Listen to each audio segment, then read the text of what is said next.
Queridos irmãos e irmãs, estamos aqui para celebrarmos e refletirmos sobre o quinto domingo da Quaresma.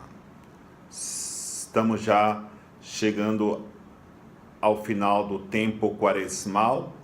Semana que vem celebraremos o sexto domingo da Quaresma, celebrado como Domingo de Ramos da Paixão do Senhor.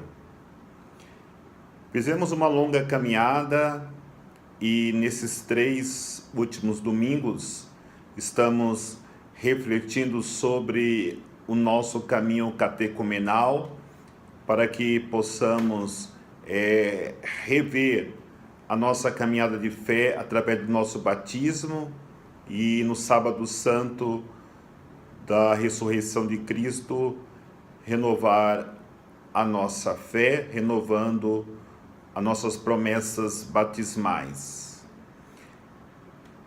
Vivemos a experiência da samaritana, onde ela foi chamada para experimentar água viva, deixando que sua alma seca pudesse ser regada com a graça de Jesus Cristo. Semana passada nós olhamos para a luz na figura do cego de nascença, que recebeu a luz de Cristo e deixou de caminhar nas trevas. E nesse domingo, o quinto do tempo da Quaresma, nós somos chamados a fazer a experiência de ressurreição, passarmos da morte para a vida. E o interessante é que a liturgia, ela não está voltada somente para uma pessoa, como foi o caso da samaritana, como foi o caso domingo passado do cego de nascença, mas para toda uma comunidade. Mesmo porque se não há membros que vivam a experiência de ressurreição na comunidade, a comunidade será morta sem vida. E a intenção da liturgia desse final de semana, no quinto domingo da Quaresma, é realmente colocar a importância da vida comunitária, onde todos estejam vivendo plenamente a vida em Deus, para que haja uma comunidade viva. Então, a primeira figura que nós encontramos é, na primeira leitura de hoje, do livro do profeta Ezequiel, onde é colocado que o povo no cativeiro estão como em um sepulcro. Então o povo longe de Deus, lá no exílio da Babilônia, vivem a experiência de morte. A experiência de morte como ossos ressequidos, a experiência da morte quando o pecado nos afasta de Deus.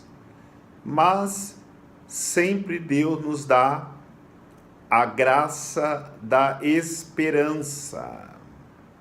Exatamente isso que o profeta Ezequiel vai colocar no coração do povo.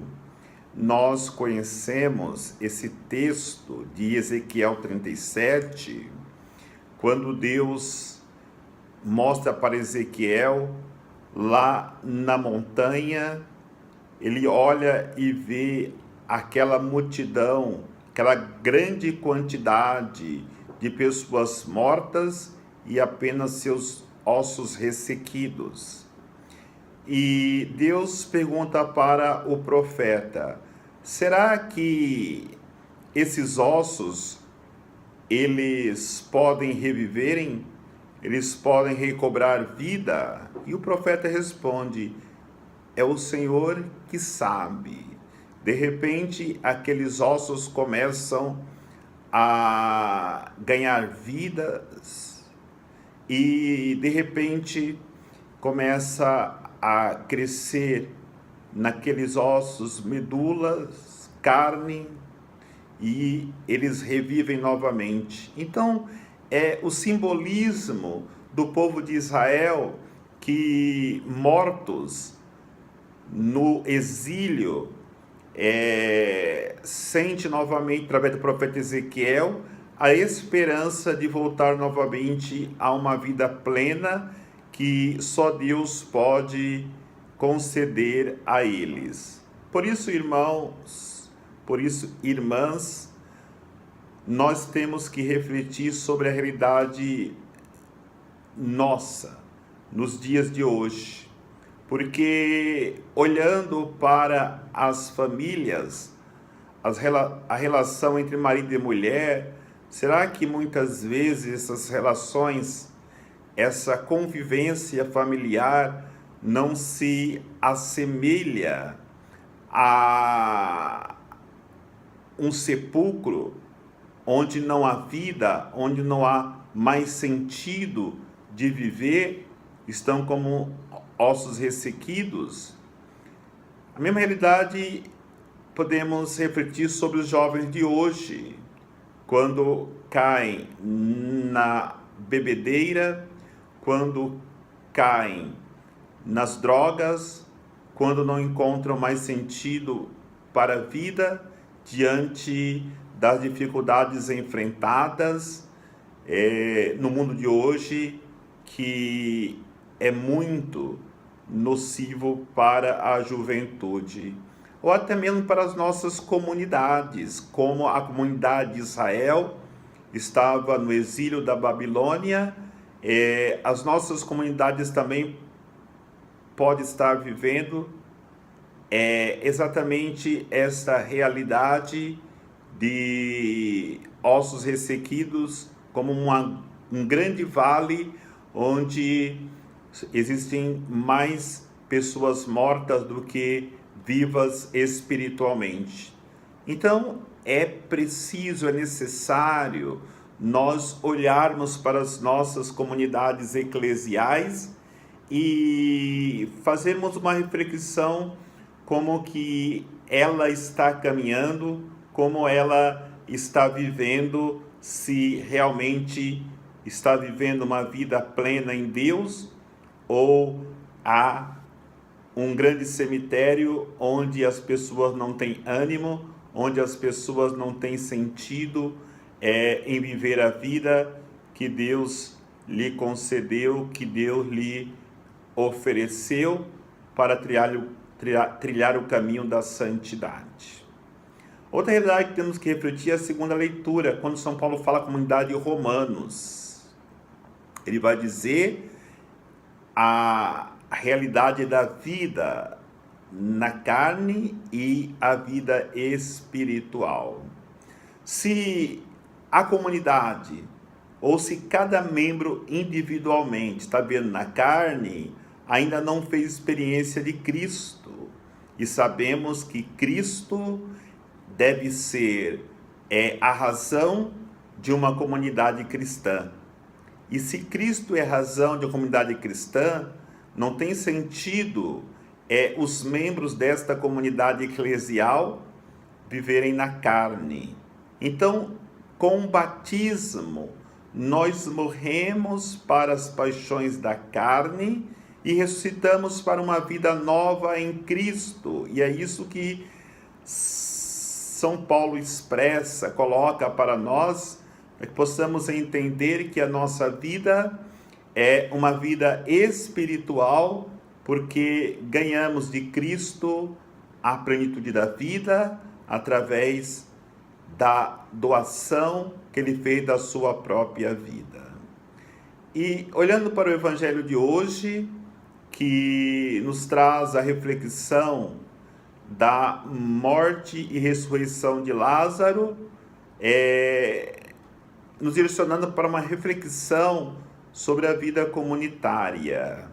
É interessante que essa família que é bem conhecida, de Betânia, Marta, Maria e Lázaro, é uma família que não tem pai, que não tem mãe, que não tem filhos, que não tem filhas. Por que será? Porque a intenção de Jesus era exatamente isso: colocar sobre a vida comunitária numa família que existem somente irmãos. E olhando para os 3 irmãos, nós, ao refletirmos aquilo que nos apresenta a palavra de Deus, a Bíblia, eram irmãos que tinham dificuldades, porque Maria era uma mulher que não tinha boa fama. Esta Maria de Betânia é aquela mesma que ungiu os pés de Jesus com perfume e, chorando, enxugou os pés de Jesus. Então, era uma mulher conhecida como uma mulher que ganhava a vida na prostituição. A mesma realidade nós encontramos em Marta, aquela mulher agitada que, quando Jesus foi em sua casa, ela estava muito preocupada nos afazeres e esqueceu, ou não tinha tempo, ou criticava a sua irmã Maria porque ela estava muito atarefada enquanto a sua irmã escutava Jesus. Ou seja, era uma pessoa que tinha dificuldade na vida.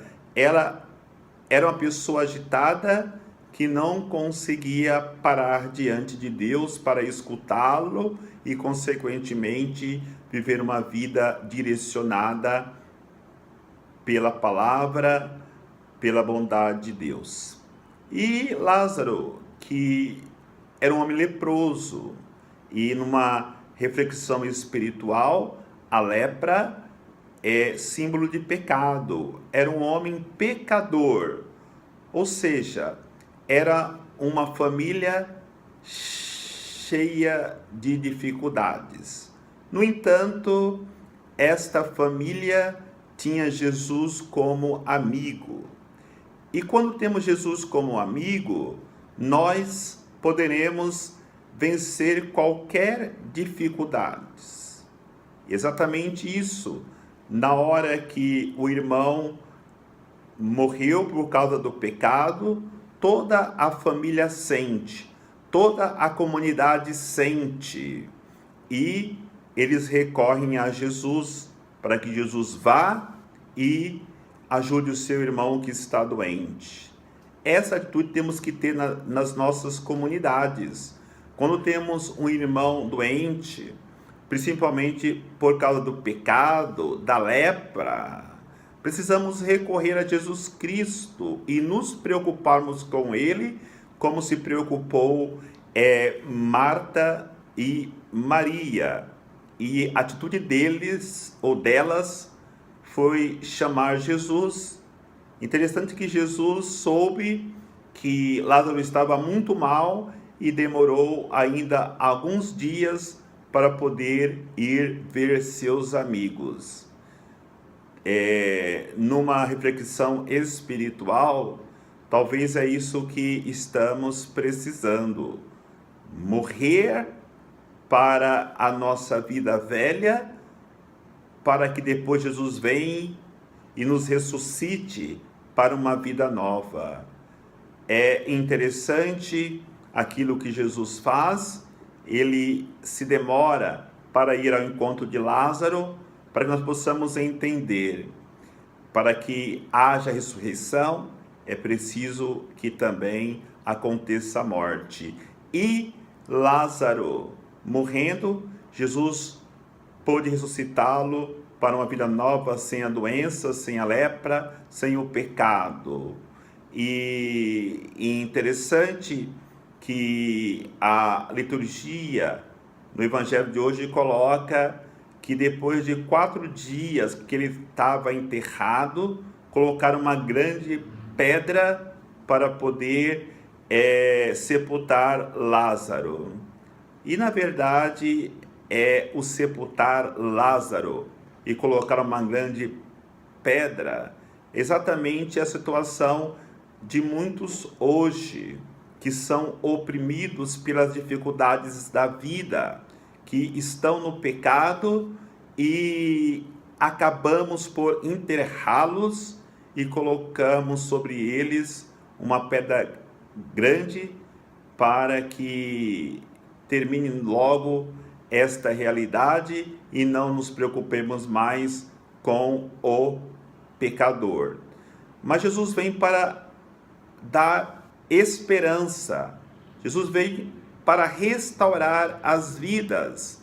Quando Jesus chama a irmã de Lázaro para ir até o sepulcro, ela diz: olha, Senhor, já cheira mal, faz 4 dias que nós já o enterramos. Jesus disse: se creres, verás a glória de Deus. Exatamente isso Jesus quer fazer conosco, quer nos tirar do sepulcro, onde ninguém mais tem esperança de vida para nós, quer tirar de nossas vidas essa pedra grande que nos fechou ou nos fez estar fechados para sempre e nos libertar para a ressurreição e iniciarmos uma caminhada numa vida nova. Então Jesus diz: Lázaro, vem para fora, depois de remover a pedra. Lázaro veio para fora atado com as faixas e ele diz para as pessoas: tirem as ataduras, tirem as faixas para que ele possa caminhar. Então, esta é a nossa missão. É isso que Jesus deixa para nós: tirarmos as ataduras das pessoas que até então prendia-os no sepulcro e deixarmos que essas pessoas caminhem livres, com uma vida ressuscitada, com uma vida nova, através da graça da ressurreição que Cristo oferece a todos. Não esqueçamos que Marta, que Maria, que Lázaro somos cada um de nós e que comunitariamente nos ajudemos uns aos outros a sairmos do pecado, da lepra e vivermos uma nova vida em Cristo através da ressurreição. E esse tempo da Quaresma nos preparou para isso, e que no Sábado Santo da Páscoa da Ressurreição, ao renovar nossas promessas batismais, ao celebrarmos o domingo da Páscoa da Ressurreição do Senhor, nós experimentemos a graça, vivemos plenamente a alegria de uma vida transformada, renovada pelo amor e pela misericórdia de Deus. Que Deus abençoe a todos, em nome do Pai, do Filho e do Espírito Santo. Amém.